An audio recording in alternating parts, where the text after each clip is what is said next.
Hi everyone, welcome back to the channel. In today's tutorial, I will show you how to unlock a hidden Canva element called Glass Bubble Font. It's a super aesthetic, glossy style alphabet and number set that perfect for modern designs. Okay, let's get started.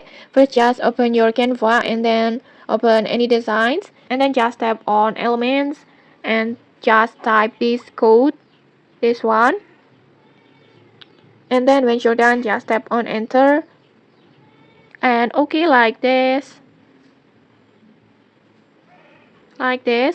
the entire glass bubble font set will appear instantly like this.